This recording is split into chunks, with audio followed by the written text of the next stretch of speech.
I be sparking and rushing mad like inside the dark. Call me Bill Snatcher, just a brother for the rapture. I hang live, holding on strong, hard to capture. Extravagant, resurrect the track and it's militant. And I react like a gauntlet and start killing. It's manifesting. The God's work like appliances, dealing in my secret.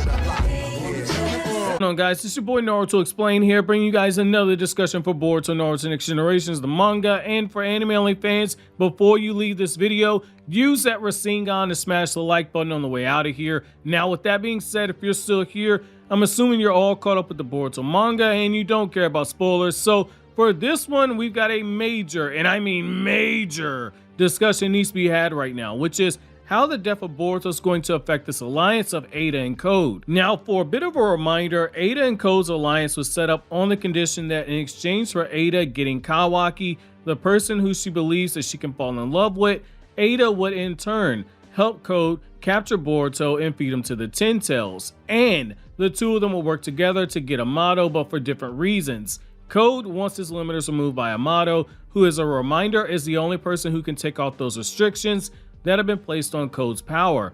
And Ada's reason for wanting Amado is a little bit personal. Like all the car inner members, Ada went from being a normal human to having her body modified by Amado to turn her into a cyborg, i.e. a mechanically enhanced human being. As a direct result of the way that Amado's experiments went on, she lost the ability to experience true love due to how her powers work, and as I discussed in my video explaining why Ada isn't a predator, the cake woman trope for a character makes her motivations to kill Amado make a lot more sense because she feels that she's running out of time to settle down. However, this Ada and Code alliance just hit a major snag right now. Boruto Uzumaki is dead, which means that the conditions that they agreed on, they can't be fulfilled, and foreshadowing for all of this has been put in place for over a year now. In Boruto chapter 55, Ishiki tells Code that in order to become an Otsutsuki god, he must upgrade his DNA by harvesting chakra to produce a chakra fruit. In order to do this, Code would need to either feed Boruto Kawaki to the Ten Tails. In chapter 57, we get even more foreshadowing, but this time it's directly meant to set up Ada's betrayal of Code. We have to remember that Code needs Ada to carry out his plan, otherwise he wouldn't have woken her up. Ada is aware of this, which is why she's been using selective honesty with Code from the very moment that she met him. Like when she gave Code the side eye when he mentioned Kawaki used to have the Karma seal, and she immediately changed the subject while smiling because she knew that Amado might have done something to Kawaki's body. That was our first sign that Ada knew the same thing that Amado told Shikamaru in Boruto chapter 61, which is that Code was an idiot who could be easily manipulated.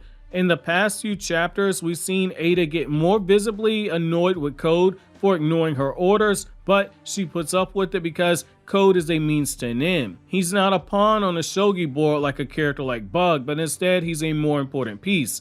And she knows that that end game that she's looking for is Kawaki. However, it's because she likely has a contingency plan in place should Code get too far out of line. He's not someone who can be easily disposed of right away, like the car outer member who's at Boruto's hideout named Bug. Ada specifically agreed to allow Code to have access to Boruto's body so he can cultivate a divine tree. She made it clear that Kawaki was off limits, however. In Boruto chapter 59, we see further signs of her manipulating Code in pursuit of her goal to get Kawaki. The first is when Bug catches on right away and he says that Code needs to get a grip and that he's basically being manipulated by Ada, which makes a lot of sense. She's filling the void that Code has right now that Ishiki Otsutsuki's dead. She's used his affection for her to try and replace that devotion that he has towards Ishiki. The second sign is in Ada's own words. She refers to him as being a knight. Now, if you're a long-time Naruto fan, you know exactly where I'm going with here. So,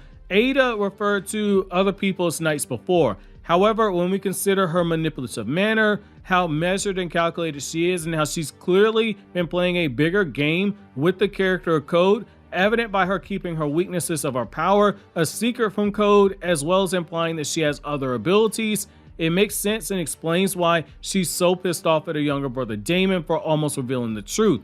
Ada had previously told Code not to rely on her for combat outside of taijutsu, and she called him her knight. Now in Naruto, One thing that we've seen is with characters who are super intelligent like Shikamaru and Asuma is that they treat the battlefield and the state of affairs like a game of shogi. There are signs that Ada's doing the same thing here, which is why referring to Code as her knight is very telling in this situation. In both shogi as well as in chess, knights can be valuable assets, but there are times where a knight can be sacrificed to gain better position on the board, and though it might cause discomfort in the short term, in the long term it can work out in your favor, especially if you have a checkmate in mind. If we stick to the shogi analogy, given Ada's nature as a character, we can assume that she sees Kawaki as being the king, which means that all the other pieces on the board are only meant to serve their respective roles, but her attention is on the king itself. If we look at the layout of the board as it's constructed right now, Boruto's been taken off of that board via Kawaki, killing Boruto, which means that Ada's use of Code has just become a lot more limited. Ada needs Code to capture Kawaki, and given the totality of the circumstances that we have, capturing Kawaki while he's in his transformed state is going to be pretty much impossible unless Code can get Kawaki off guard. However, given Ada's influence on Code, her next move would be to get Code to return to their base, which isn't too much of a stretch to think that he would do so. Though, if he goes directly to the Jubi, it ruins her plans for pending betrayal of Code, which is why it's important to remember what Amado said. Code is an idiot who can be easily manipulated. It's not crazy to think that Ada is going to be able to get Code to return to their hideout. Once there, Ada now has the king piece that she's been maneuvering all the pieces on the board to capture. We already know that Code's abilities won't work on Damon, even when Damon isn't aware of his surroundings, shown when Code tries to sneak attack Damon and it doesn't inflict any harm on him. Ada right now is currently holding Damon, which is something that Ikimoto has shown us time and time again as this battle's been going on. Ada has always been holding on to her younger brother, which opens up the door for Code's attacks to not only not harm him, but also not harm Ada as well, the moment that she betrays him. The other thing to keep in mind right now is that while Code is a better fighter than Ada, Ada is still technically physically stronger than him. We have to remember that Code only gains power beyond Jigen after his limiters are removed. Right now, Code still has his limiters in place. Even with the Karma Seal, Code is still weaker than Ada. Ada has no reason to go along with Code's plans anymore because Kawaki would now be in Boro's hideout with her, and this sets up the betrayal of Code and the removal of the knight from the shogi board. Also, Ada can get her checkmate. Ada is one of those cyborgs that Amado said had combat abilities that far exceeded Jigen, which by default makes her a problem for Code until he has his limiters removed.